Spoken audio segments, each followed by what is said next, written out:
Get ready to dive deep into Buffalo's vibrant music scene because we're stepping inside the fabulous Flamingo Lounge for the 9th season of local music magic. In the Flamingo Lounge with Rockabilly Greg is more than just a podcast. It's a collection of stories that delves deep into the vibrant musical history of Buffalo and Western New York, creating a living archive where each story adds a unique thread to the overall narrative. This season, we're taking a deep dive into the heart of the music community. Join us for personal conversations with musicians and industry pros, where we celebrate the collective creativity that makes our favorite artists, venues, and events so special. But before we get started, I'd like to give a big shout out to our sponsors, CatsLikeUs.com, Diamond Hawk Golf Course and Pub, and valued supporters Buffalo Ironworks and Sportsman's Tavern for helping to keep the music alive. This week, I'm recording remote from the Seneca Iroquois National Museum in Salamanca, New York, where we'll be exploring Native American music with Alan Dowdy, the museum's lead cultural interpreter. Alan, whose Indian name is They Come to See Him, is a member of the Tuscarora Nation Turtle Clan and was born and raised on the Seneca Allegany Territory, where he resides with his family. He and his girlfriend have 6 children who are heavily active in their way of life, singing, dancing, ceremonies, and sports. His 2 sons play their traditional game of lacrosse, and his daughters play softball. They all hunt, fish, and harvest food from the garden, woods, and river. It is my honor to welcome to the Flamingo Lounge, Alan Dowdy.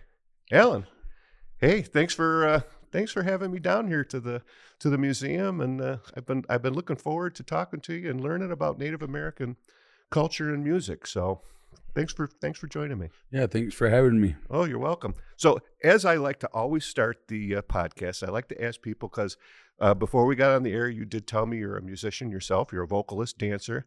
So I always like to ask, how did you have an aha moment when you said, man, music's what I want to do? It just gets into my soul. Man, just to go back in memory, I have always been around singing.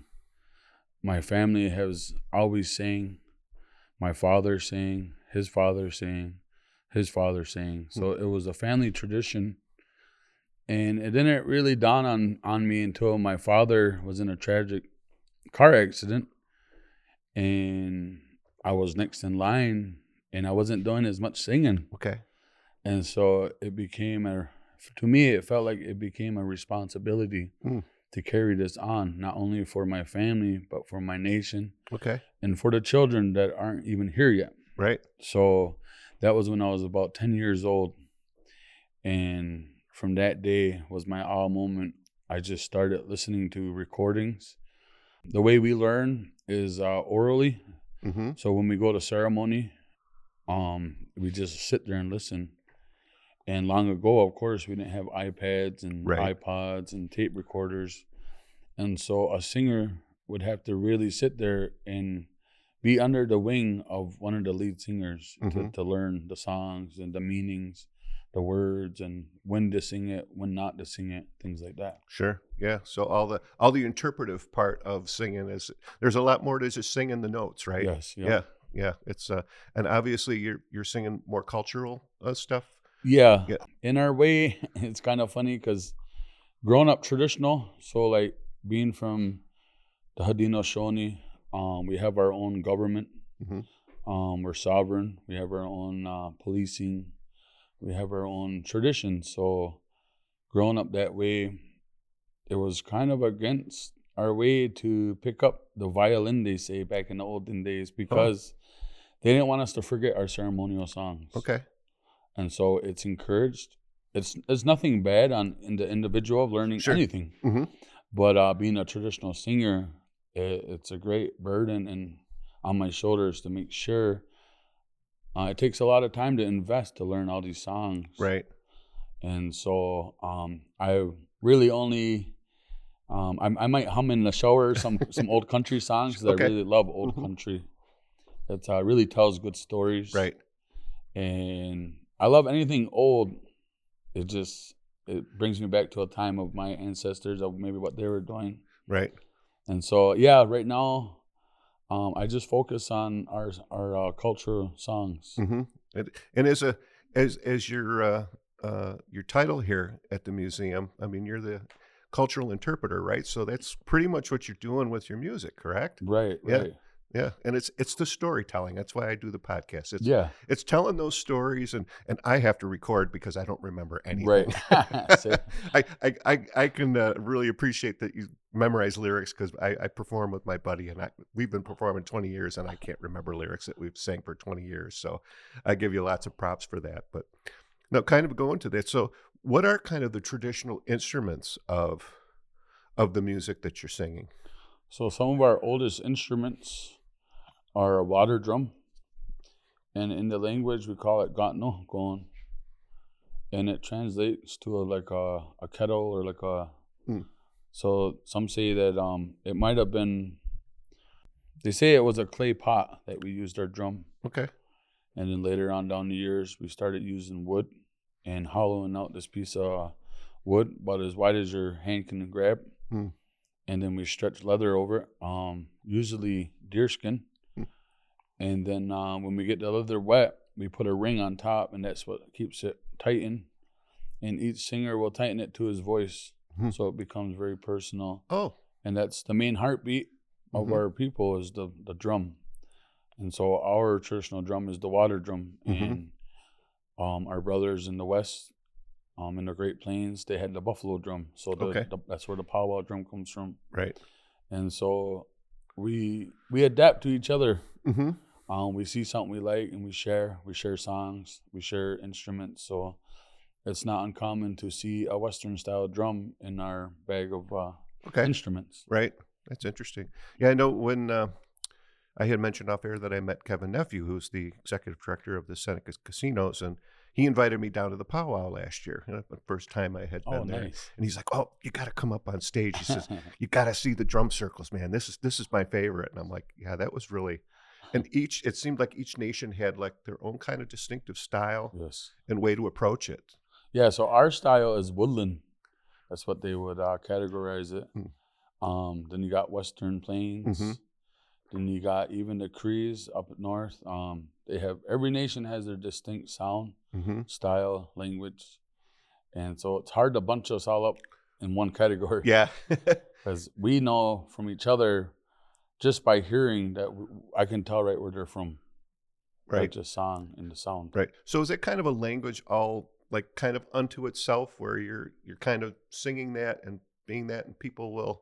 Yeah, from one singer to another, because to be a singer, you have to have that ear, and it's not just shouting out. Right. Yeah. It's definitely. I really enjoy listening to different nations and people, and not only just ours, but anybody around the world. If it's good music, I'll listen to it. Right. Now, is the vocalist traditionally a male or? No, so it's hand in hand.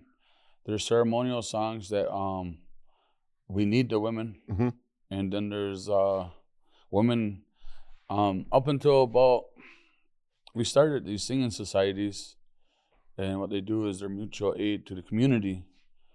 Before our government was didn't have a lot of money, so we did a lot of our helping with the people getting together, having potlucks and raising money, or just straight up going to the woods and getting lumber and building people's houses. So after they would do a long days of hard work, they would sit around, sing new songs, old songs. Wow.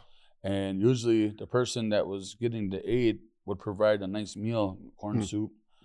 And people would it was really enjoyable to hear the old stories of the camaraderie of just helping one another. Right.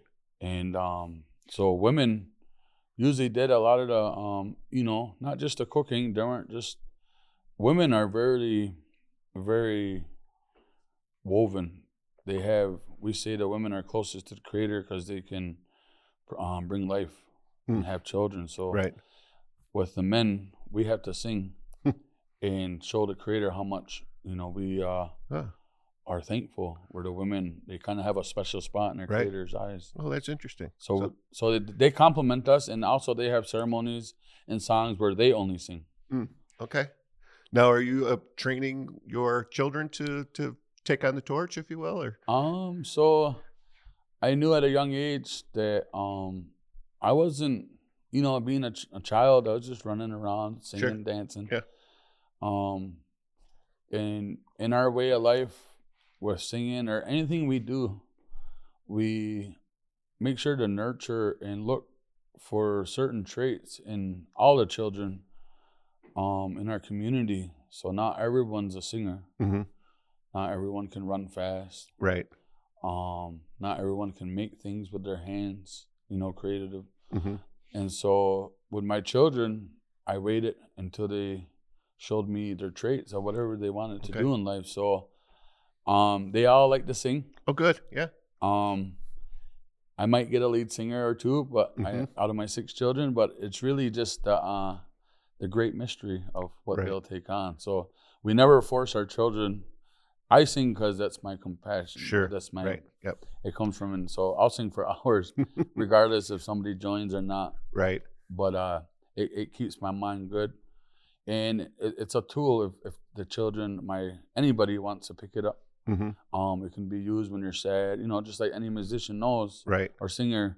It definitely uplifts your spirit. So, yeah, it's just whenever they're ready, I can hear them around the house singing. Oh, that's great. It makes me feel good. Yeah, no, that's good. I that's what I was always doing when I was a little kid, just humming and singing and driving my older brother nuts. Yeah. But now you kind of mentioned, singing the old songs and the new songs. So right now, are current new songs being developed that kind of describe the nations today, or your feelings and all that good kind of stuff? Right. So we have sets of songs, we call them sets. And certain songs, most of our songs, we do not change. So they're thousands and thousands of years old. Mm-hmm. Those ones we don't change. Then we travel around Turtle Island, North America. And when we travel, we trade food, we trade stories, we trade songs. Mm-hmm. So it's not uncommon for us to go visit, way up north or way down south and bring back a set of songs. And so we try to remember them songs the closest that we learned them. And of course, they'll become a woodland style song. Sure. But we make it fit, and we make sure to always retell the story orally. Mm-hmm. And to retell where the song comes from, how it came. And sometimes songs are so old we don't remember, but that's why it's important that we always tell the story. So them songs, we try not to change as much. But then there's another set of songs that are one of our oldest songs, is the women's dance, or Onöhsagwë Gainase, and that translates to shuffling. The women are shuffling their feet. Mm-hmm. And that goes back all the way back to the time of the creation story, when Sky Woman, as we call her, fell from the sky, placed on a turtle's back. And when the muskrat gave her some soil, because that's what she needed to plant, she put that soil on the back of the turtle, and she massaged the turtle's back with her feet by doing this Onöhsagwë. And so we still do the original songs, but not. We also do what we call Onöhsagwë Gainase, and that means the new women shuffle dance. So though there's one of the few songs we can express ourselves by making new songs. Mm-hmm. And so these songs, it's funny because I know songs from my great grandfather singing about cartoons that were from the 30s, mm-hmm. and taking a little snippet from that song and making it into our way. And it was just for fun. Mm-hmm. It was just for laughing and having a great feeling. And then there's also songs from the 1960s when they put in the Kinzu Dam, and they flooded 10,000 acres of our territory here. And it was a great sadness. So a lot of people sang and made songs, and you can really feel the blues in their voice. And they just talk about in the language what they have done to us. And they talk in the language of uncertainty of where we're going to go. Mm-hmm. So there's songs like that. Yeah. So it's a way of remembering different things that have happened. Right. Now, you mentioned that you guys do the woodland style. What other kind of styles of singing are there? Oh, so I just recently was invited to go sing over in California, in Temecula. And I'm just learning myself. There's so many tribes over there that it was my first time in California. Mm-hmm. And in California, I don't even know how many nations or tribes. There's just a whole bunch. Mm-hmm. And they all have these bird songs. And then there's tribes that are in Arizona, closer to Nevada, and in that area, Nevada, Arizona, and California, that corner is where the bird songs are thriving. And our people, we're starting to hear it on YouTube and different videos, and they're really beautiful songs, and they're we really connect, I think, because they're really easy singing, like woodland, but it's they're from out west. Right. And so the pitch of the song is, a little lower, and it can go high. And so it's really easy for us to sing it. Whereas you go up north, a lot of the tribes up there, the Lakotas, the Cheyenne, and, the Crees, they have a really nice high-pitched voice. Right. And so that's a little tough for me because I'm a little bit bass. Right, yeah. And so, but, if I could be an awesome powwow singer, I would. Right. But that I leave to the professionals. So I'm still learning. There's even our ceremonial songs that we don't really talk about, but those songs are, private, but those are even different. Right. And so, but just social dance songs like the powwow, our social dance songs that we share with everybody, there's just woodland style, plain style, and then West Coast style. Like, it's just, and I'm still learning. So they have songs way up in Alaska that one day I'd like to, go and listen because I really enjoy their singing. And right. It's crazy because a lot of the songs are telling the same story. And I never even heard them, never right. even knew.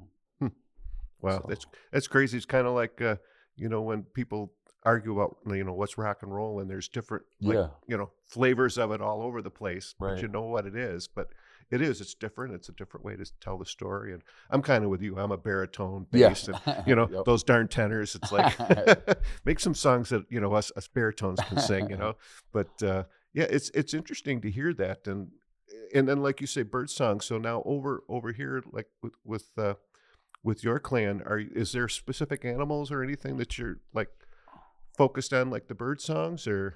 Yeah, so like we have songs for the birds.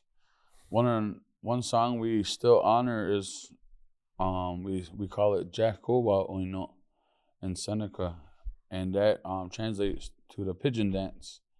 And the pigeon we're talking about is the passenger pigeon, which is no longer here anymore.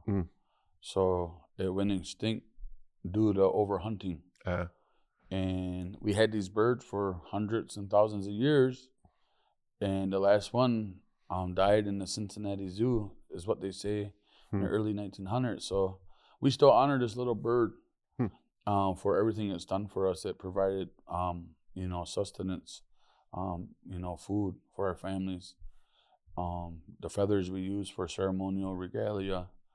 And it's singing, it's one of the few birds that roosted in the millions in the trees without being, so you could walk right up to a tree and there'd be roosting millions of birds. So it also changed the land. Yeah. And so we still sing these songs, and that's one of our bird songs. We also have a bird that comes, it's the first bird we see in the springtime. Okay. And for you that don't know, that don't have 4 seasons, we have 4 seasons right here, and everybody knows, like, after a long winter, we're all waiting for spring. Right. So the first bird we see is the robin. Yes. Yep. And so for our people seeing this, we know there's going to be warmer days, and there's going to be lots of work, getting the gardens ready. So we honor this bird for letting us know that spring is coming. So we have songs just for the robin. Right. Well, it's really interesting to me that the music it's spiritual in a lot of respects, right? And it's you're honoring the earth and what you have, and you don't see that in a lot of cultures. It seems like it's really great that you're keeping that kind of thought process and the spirituality of what we have here is sacred, really, and then of course turn it into song. It's now you kind of mentioned dance. So how does the dance kind of go hand in hand with the singing? Yeah, so it's everything we do, we watch nature. Nature is our natural law. We're just here to follow nature. And nature lets us know, Mother Nature lets us know when the seasons are going to change. Animals let us know also when the seasons are going to change, because they're going to be doing different things, flying south, Right. flying back to north, letting us know. So they watching, you just go through this cycle of these seasons, and each animal or bird or insect or even the woods, they let you know the change. Mm-hmm.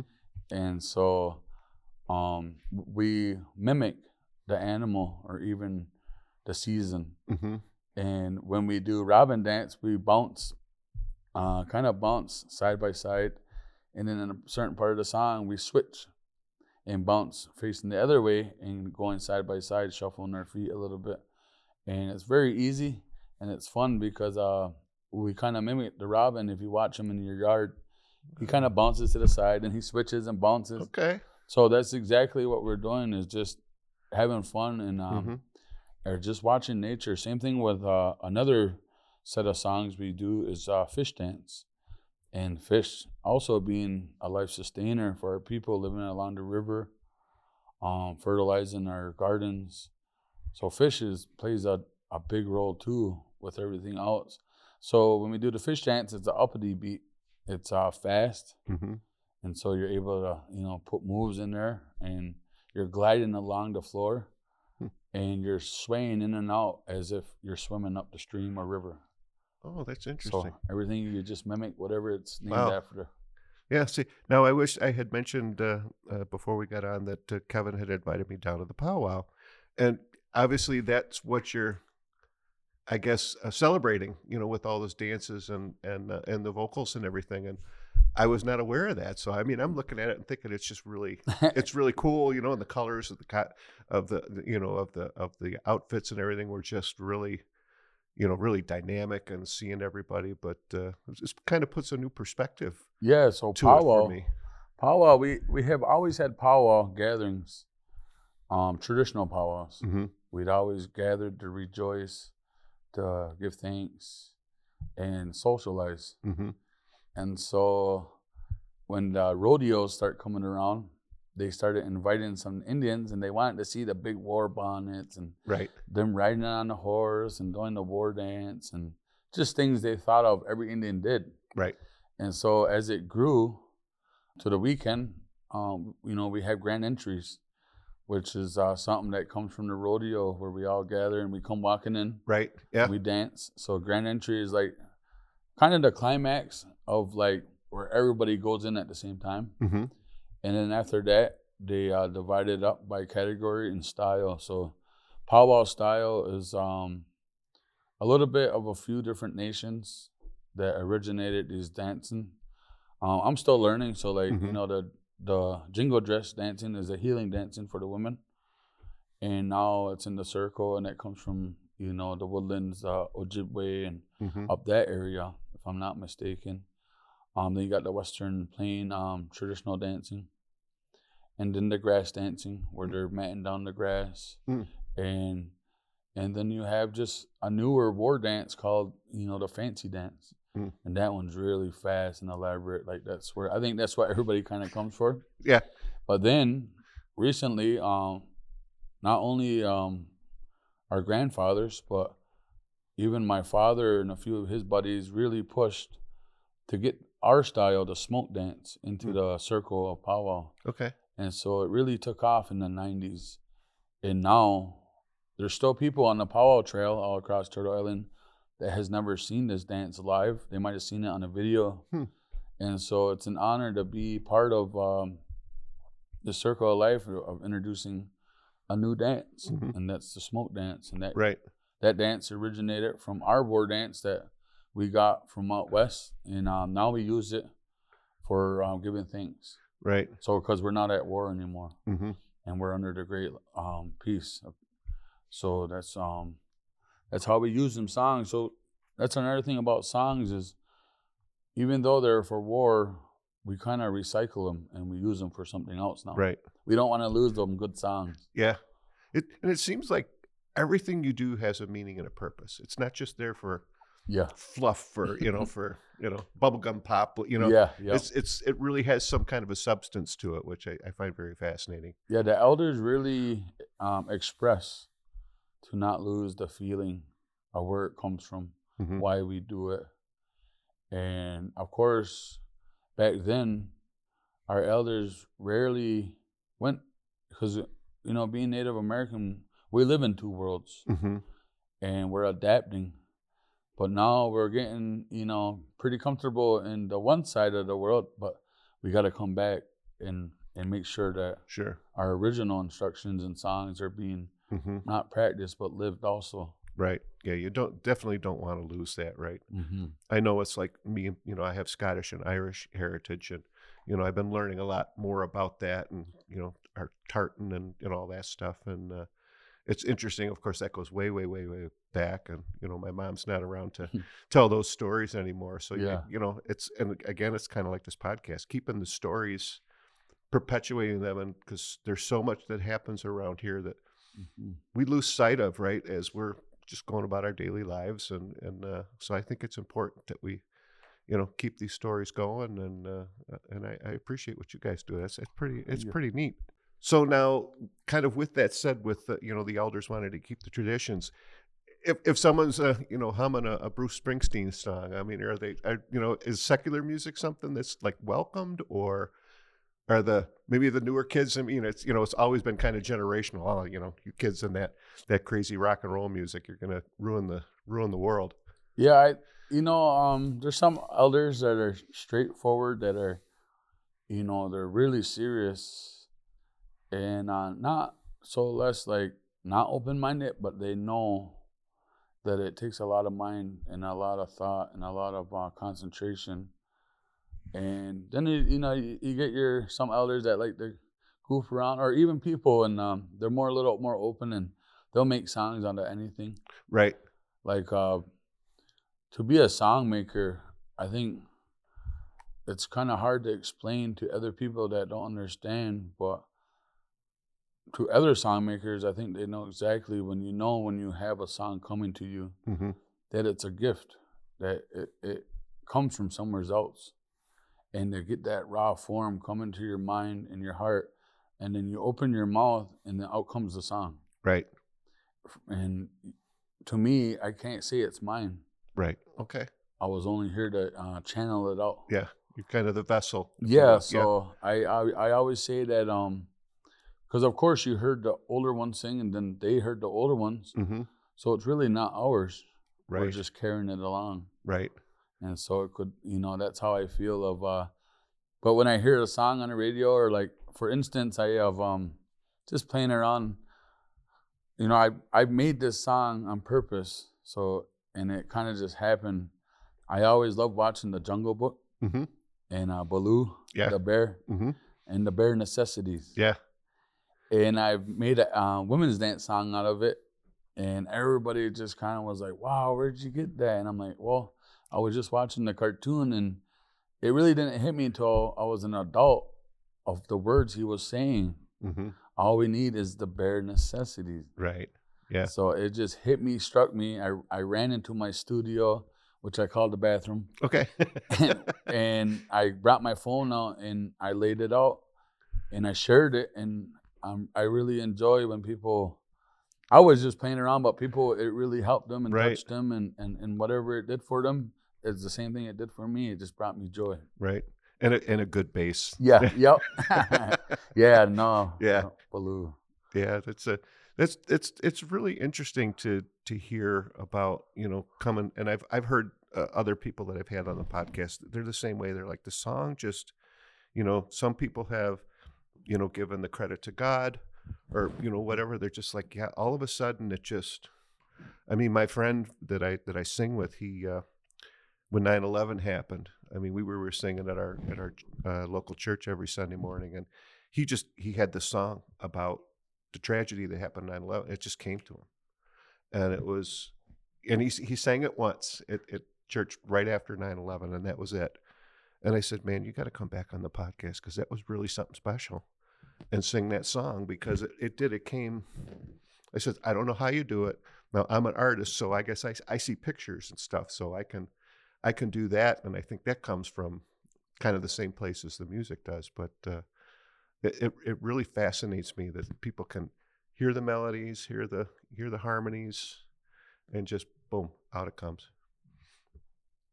So now, as far as now you mentioned like you travel, so you go around the East Coast, or are you going up north, or so like how does that work? Are you? It's not. I wouldn't consider it probably a concert, right? But you're doing performances and Right. getting together with folks. Yeah. So I grew up on the Powwow Trail on the East Coast. My father sang, and so he gets invited to different places, different powwows, different territories. It's not always a show. Sometimes most of the time it's either way. If it's a show or not, it's we're sharing our culture, Mm-hmm. and not to get too far into the light. Like we're only sharing what our ancestors were doing, Mm-hmm.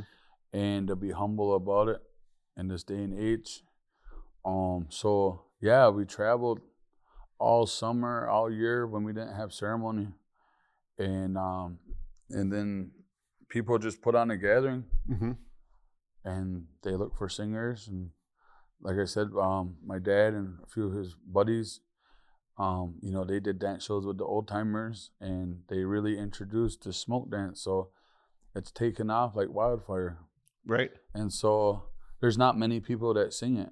Mm-hmm. And so the call, for it is becoming more and more. Right. And so when I grew up, we stayed pretty close to the East Coast. We'd go down, go up north, Connecticut. I'd go down, far south as we could to the Carolinas. Mm-hmm. And so when recently I was a dancer my whole life. They say we start dancing even when we're in the womb, Mm-hmm. when we hear the music from singing. And so we're already dancing even before we're on earth. And then when we get here, our feet are just going. Mm-hmm. When we hear music, a Yeah. little child, and it just makes you move. Then when we finally get to touch the ground, when we're old enough, and we learn to dance, and then we get in line, and we dance along with the motion. Mm-hmm. And so I've danced my whole life, and I love dancing just as much as I love singing. Mm-hmm. And so that took me a lot of places. And I competed, and I've just danced just to dance, to feel good. Either way, you're dancing to feel good for your spirit. Mm-hmm. It's just you go into this different realm. And then it's the same for singing. Right. You get into this realm that nobody knows unless they have that connection. And to each is their own personal Mm-hmm. feeling. And it just uplifts you, and it takes you out of this world for that moment. So you don't feel no pain. Mm-hmm. You just feel nothing but joyfulness. Mm-hmm. And so I started singing a little more. And then now I don't dance as much. Mm-hmm. And I'm called to do a little bit of singing. So I'm very honored when I get a call, because I have a big family, so I like to be there as much. I don't want it to become a job Mm-hmm. to where I'm always on the road. Sure.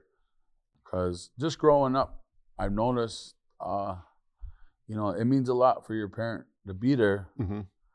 Yeah. And especially with sports, or regardless, whatever the children want to do, it's very important, to be involved. And I always said at an early age, if my children are not interested in singing, that's fine with me. Right.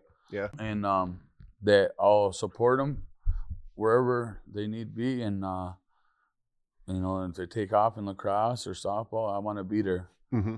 And so with the singing, I not try to hide, but at the same time, if they come and find me, Mm-hmm. I know it was important enough, and I'm honored and humbled. So Right. it's nice. It seems to be a little more balanced that way. Mm-hmm. And so some weekends I'm just doing sports, and then next thing you know, I get a call. They found me, and they asked if I can come, and I just never know where it's going to come from, because Yeah. I don't put myself out there to be that much available, Mm-hmm. which is nice. So like traveling, and I like to have, when I see somebody and we have the same interest in like spirit and heart, you have that connection with somebody. They're like, hey, why don't you come to my territory and share some songs? And that's one of my favorite, is being invited when we have this connection face to face. Right. And so I did that. I met, one of my brothers, and also just from people seeing me singing, they invited me to California. Families, they want to bring a singer from our territory, and they're heading down south. It's a great honor to be even thought of. And so a family asked me to come help with their, with a smoke dance down in Florida, and I never been to Florida. Right. And so I brought my whole family. Nice. We made it a little mini vacation. I try not to be too much of a tourist, but right. you could tell I wasn't from there. And yeah. Same thing. California was last year, and it all kind of happened really fast. So I just take it in one moment at a time, and just thankful. I went to California, and that was on my bucket list, was to see birds singing at their home with, in their tribe, in their nation, where there's just 100 singers and there's 200 dancers, and it's just the power. And I finally got that chance, and man, my feet weren't even touching the ground. Oh wow, that's great. Yeah, it's interesting that you say about in the womb. And I had a jazz musician. I asked him that aha question. He says, started in the womb. Yep. He says, yeah. He says, I know as soon as I came out, and and my kids were little, and now I have a 4.5-year-old granddaughter. She loves to dance, and my kids would always hear music, and they just start moving to it. And I may have told this story on the podcast before, but when I used to live in Batavia, and that they had the city band used to play across the street from where we lived and my kids would go over, and we'd bring a blanket, and they'd be dancing, and a couple older folks got angry that they were, not respecting the music because they were moving to it. And I says, no. And someone actually wrote a letter to the editor in the newspaper saying these kids gotta, respect everything. And people are like, are you out of your mind? They're feeling it. They're actually respecting the music by getting up and dancing, because it's moving them, right? It's intoxicating. So, and I see I have a little round graphic on my floor in my basement, and my granddaughter calls it her dance circle. And she says, this is why I dance, Grampy. And because she says, can we go downstairs and listen to music? I want to listen to music. And I'm like, yeah. My wife kind of teased me. She says, you're trying to throw on her what you like. I says, no, she's done that all on her own. She's which is cool to see. But I want to kind of take a little bit of a segue. Excuse me. You're the lead cultural interpreter here at the museum. So what does that encompass for you? Well, I started here at the Onöhsagwë Culture Center, and the Onöhsagwë is actually a person's name, and a gentleman, his name was Richard Johnny John, and he was from here, born and raised. He was a singer. He was a ceremonial leader. He devoted and dedicated his whole life to singing and carrying on the ceremonies. So that was somebody worth naming a building after. Right. And that's what this building stands for. It's not a museum where things are put behind the glass, and that's no longer a thing living. So we call it Onöhsagwë Culture Center because it's living. And but it's also called the Seneca Iroquois National Museum, which was built in 1970s. And that was shortly after the Kinzu Dam. So at that time, our elders didn't know if we were going to be here any longer, because that was devastating. Right. Our land being flooded, our houses being burnt, our cemeteries being moved. And I give so much. I think about them all the time for their struggles and their dedication, so it doesn't go forgotten. Right. And so working here was just fitting. I was actually just passing by, and they have an ATM in the front. Okay. And I was checking, my balance, and the guy says, "Hey, where you been?" So I was just working down the road, and he says, "Oh, why don't you come work here?" And so that's where it all started about 4 years ago. And originally, I really liked music, so I wanted to dig into the archives Okay. of the wax cylinders, the reel-to-reels, things like that, because my father was the same way, and a lot of our family is on those recordings. Oh, nice. And so their memory was sharp long time ago, because it had to be. Mm-hmm. They didn't have no TV, no radio. Right. Their entertainment was singing. And so they knew and remembered a lot more than we can today. Right. So it's for them to capture that on recording is a blessing. And so I wanted to be here for that. And he says, we can get you in that door and you can be a culture interpreter. Mm-hmm. So what that entails is I do a lot of, I give people tours of the museum. Anything culture, if, people want to come in and do a class. I just kind of have my hands in a little bit of everything wherever it can help. With archives, even if it's just heavy lifting or just, cleaning, whatever the building needs. Right. I try to be available. And so we have a lot of schools come in. We have people from all over the world. And to me, it doesn't feel like work. So it just feels like right. Yeah. I really enjoy that old saying, if you really love your job, it doesn't feel like work. Exactly. Yeah. So I'm really, really humbled and really thankful that it all happened. I'm not sure, I've kind of did a few different things in my lifetime of working, and I really enjoy working here. It just, it suits my life. It's close to home. Right.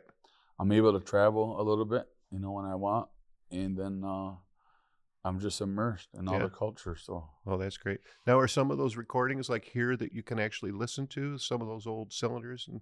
Yeah. So we're during COVID, we built this. The nation had this building built 2018, and then COVID hit, and so it kind of went to a really slow. Yeah. Just barely going. Maybe one or two people in the building. They had to be 6 feet apart. Right.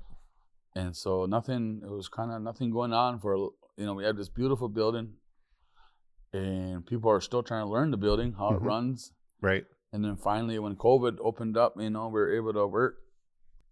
They're slowly getting old things up. So like even to this day, right today, we're still getting new employers. And when we get the full capacity of employers or of workers, then I believe we can really rock and roll and start getting all these, what would you call it? All these dreams and all these things that people wanted to see in this building come to life. Right. And so we still have a long ways to go. We have some really good workers here that are making sure them dreams are being fulfilled. Right. With the archives and just things like that, and setting up the curator, and just seeing the behind the scenes of a museum, it really opened my eyes and appreciate what everybody does. And so I'm just loving it. I'm loving to see everything behind the scenes, loving to have my hand in these old artifacts that are 10,000 years old, 5,000 years old, a couple 100 years old, and knowing songs that come from that era. So a lot of these songs are from timelines. So they tell about something that has happened. And that's one of my favorite things is when all three come together, when history, when word of mouth of oral, and then song, and then the object come together and connects all 3 dots or 4 dots. It's really, you get tingly. Yeah. Yeah. It's kind of the true folk tradition, right? Right. Just handing down, and there's no, it's one generation to the next, the next. And it's interesting to see how it stays the same, though, that obviously doing a really good job. Yeah. Because for anyone who's, like a business or done that telephone game where someone says something, by the time it gets back around to you, it's a totally different story, right? Yeah. So that's a little bit, just got my hand in a little bit of everything here. And that's a little bit what I do.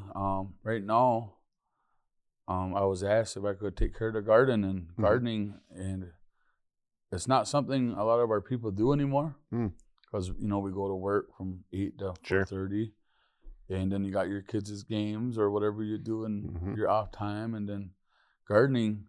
I'm glad I can come here early, get some stuff done in the garden, and then finish my day inside. Sure, yeah. So it goes hand in hand, which I'm very grateful for, because we're learning every day, and I'm reconnecting with things my ancestors and everybody's ancestors did at one time, is just growing your own food. Right.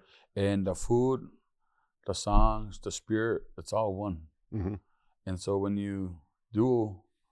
you're not just talking about it and you're thinking about it and you're actually trying to live that way, it's really common sense of, it's just the bare necessities. Yeah, yeah. I can't even explain it. It's funny because everybody's like, it's the bare necessities, right? And I'm just like, it is. It just, that song really engraved everything that I want to do and want to learn. And once you do it, you really don't need much. Right.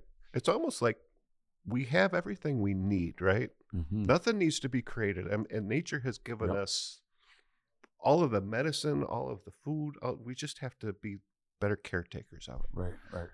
And but I want to kind of go back because you mentioned the recordings. And so how far back to some of those recordings go? I mean, cylinders, gosh, that was early 1900s. Yeah, so I didn't hear the original, but I've heard it on like YouTube of a Seneca voice in the very early 1900s, like single digits, 1900s. Right. Then my great-grandfather, Lindsay Dowdy, he's on a recording of William Fenton. And William Fenton has done almost his whole career of anthropology around here, because he grew up just over the hill. Okay. And his family was friends with people that lived on territory. And again, recording is kind of taboo. Oh, okay. Back in the days, and still is, because once you record it, you don't know where it's going to end up. Okay. So with our ceremonial songs, those are very private. There's certain times you sing them. Sure. And it's just private. It's very taken seriously. So they did do a little recording of ceremonial, but a lot of social dances. So that was in the 1930s. And so to hear his voice is just, who can say that? Right. And it's, it's a two-way coin. It could be good or bad, just depending on how it's used. And so I'm thankful because I get to hear my ancestors from 100 years ago. Right. Yeah. And now children that might have never had that in their families can also enjoy hearing voices from 100 years ago. Yeah. And it the style might have changed a little, but really it's funny that I've known songs even before I heard them recordings, and now it has a date, and even in stories of them talking about the songs, they said it was even older than them before then. And so like it just puts it on a timeline that we're singing songs that we thought weren't that old, social dances, right? And they're a couple 100 years old. So. Yeah, it's an interesting concept, because what you're obviously doing is keeping the music alive from generation to generation without having the need to record it. But at the same time, it is an interesting thing. So it's kind of a double-edged sword almost. You're recording it for kind of history, if you will. So it's there for maybe other people to enjoy. But now, who would be the person or persons responsible to say this will be recorded and this is taboo? This is not. We're never going to record this. So we have leaders in our community that devote their life, like to our ceremonies. Like that's, our leaders. They're the ones that look after them. Their responsibility is to look after the songs and ceremonies and the do's and don'ts.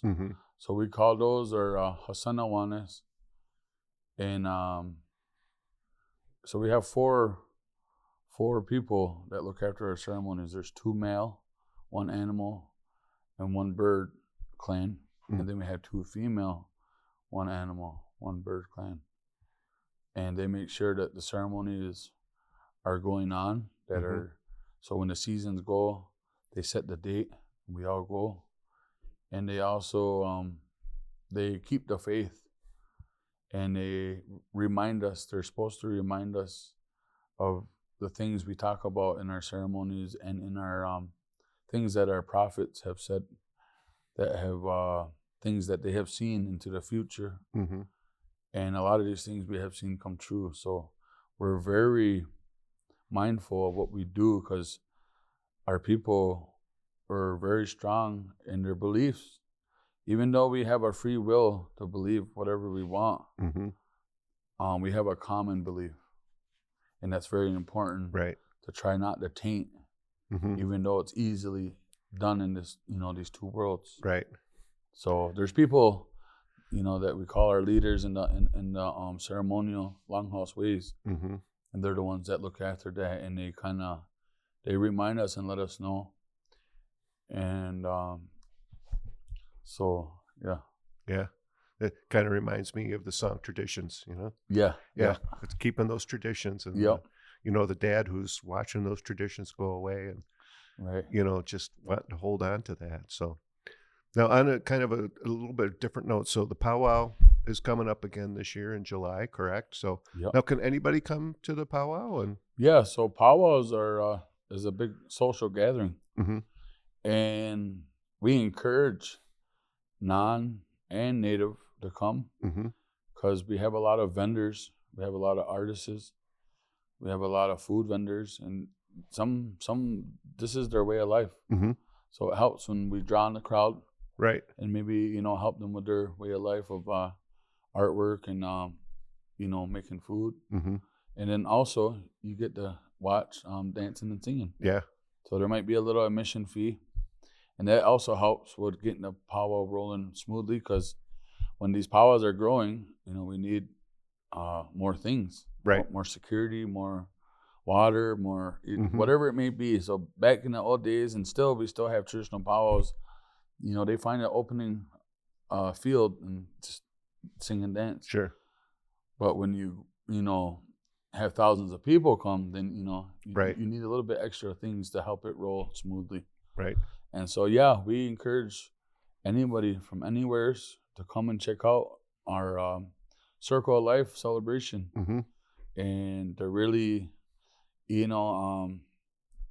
immerse yourself and ask questions. And some people some dancers might be on the fly, they're getting dressed, and they have contests coming up, so they don't want to miss. And singers are pretty busy, but you might find somebody that is willing to stand there like me, probably miss my contest and just be talking away. So I really enjoyed it. My dad was like that.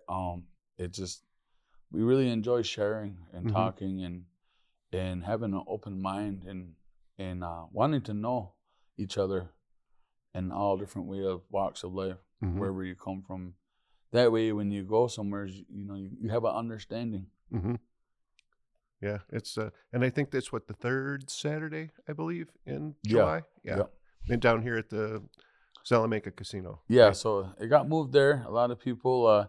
It was at the school in the football field when it was grass, but they had some remodeling done, and now we have turf. And July is not. It's 90 degrees. No trees, and that little rubber stuff on the turf. You can see the waves of heat, and a lot of people. It was dangerous for the dancers. So the casino entertainment room is not the biggest, but we're just trying to find different spots as it grows. And so a lot of people are, it's hard to see everybody. So it's growing.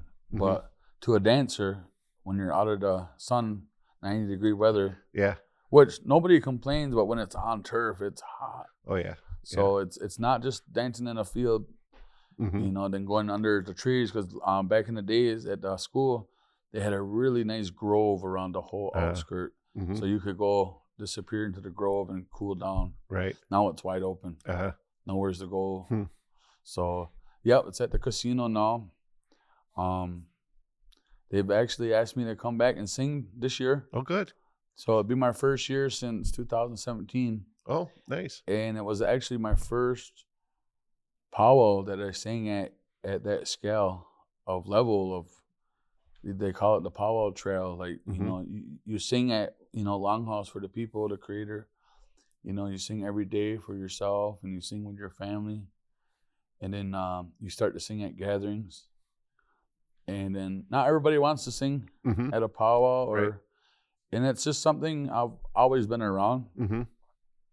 It just kind of happened because I'm always singing. So like, hey, why don't you sing at the powwow? Sure.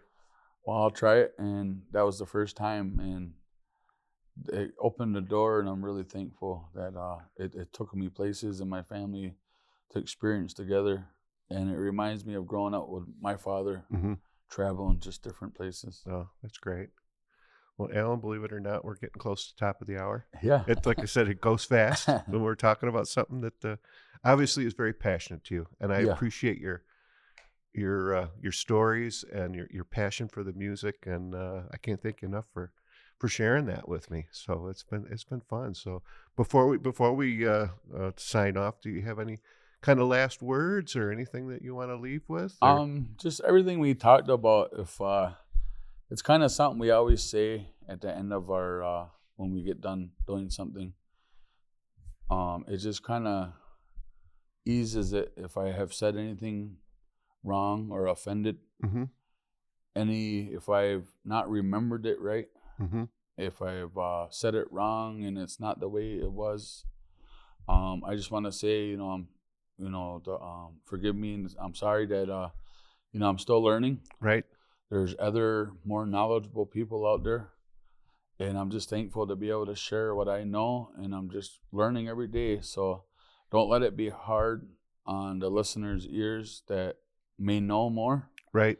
And I'm always willing to learn. Sure. And I encourage that the songs and the culture and anybody that's listening to carry it on, regardless of what walk of life you come from, whether it's way in the west, way up north, way down south, all four corners of this earth, wherever you come from, to carry on them old traditions and stories.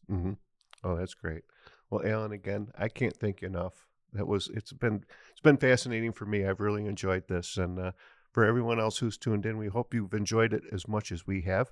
And as always, you can find the podcast where you get your podcast at Spotify, Apple Podcasts, iHeartRadio, Amazon Audible, thebuffalohive.com, YouTube, and of course, you can always find the podcast at rockabillygreg.com, where it's all about the music, and I'll have some links to the museum and the powwow and some more information. So you can come down here, check out the museum, check out the powwow. Like I said, I went to the powwow for the first time last year. It was really something special. It was really cool to witness it and be part of it. So again, Alan, thanks so much. And for everyone who's tuned in, we'll see you next week. Bye-bye. In the Flamingo Lounge is made possible in part by CatsLikeUs.com, your online store for authentic vintage clothing and accessories. Buffalo Ironworks, an intimate live music venue and bar located in the Cobblestone District in downtown Buffalo. Sportsman's Tavern, Buffalo's original honky-tonk and popular live music venue. And by Diamond Hawk Golf Course and Pub, Western New York's premier golf course, restaurant, and banquet facility. At the Hawk, the bar is hopping year-round with live music every Wednesday, Friday, and Saturday, and some other nights, too. Tune in for a new episode every Saturday at 9 a.m. EST at rockabillygreg.com, where it's all about the music. Bark, Zoe, bark. Good girl.